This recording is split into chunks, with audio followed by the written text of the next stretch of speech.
One of the hardest things when the OT came in and said, Lloyd, I've got to tell you, your driver's licence is cancelled. And for somebody who'd driven buses, cars, trucks, semi-trailers, to suddenly find that I had to depend on other people to drive me places was really quite a challenge, and it took me a while to come to grips with it actually. Because there was something on my history that said I had spatial perception and awareness problems, the OTs didn't want me driving at all, because that's a large part of your safety in the car. There are specific driving occupational therapists who actually assess whether you're safe to drive and what you can and can't do in terms of getting your licence back. I know when I first had my stroke, I wasn't able to drive for 3 months, which is sensible obviously. Wouldn't have been safe at that point in time. And fortunately for me, I was able to get my driver's licence back.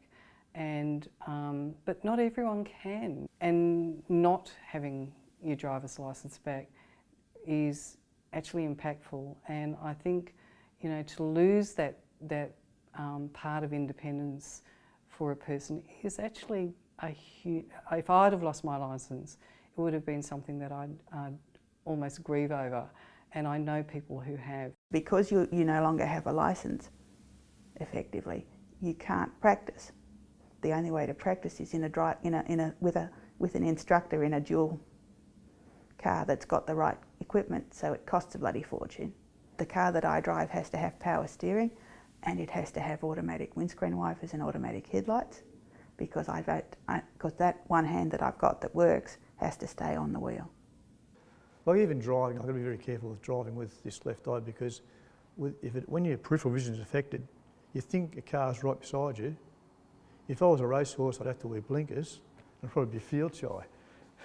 So this particular day I said, oh look, I was so frustrated, my wife wasn't home, so I jumped in the car to go and get the paper. But what I was forgetting, I had to pass through 2 lots of traffic lights.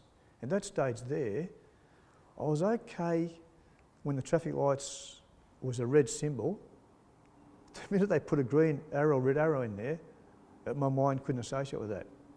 And one of the scariest days I've ever mentioned, I never drove again for 12 months after that, because I could have done some really damage there. My mind was not associating those traffic lights with the way they should be interpreted.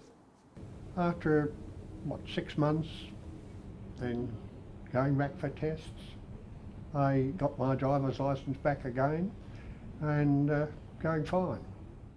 Our independence is so important, and driving is a part of it.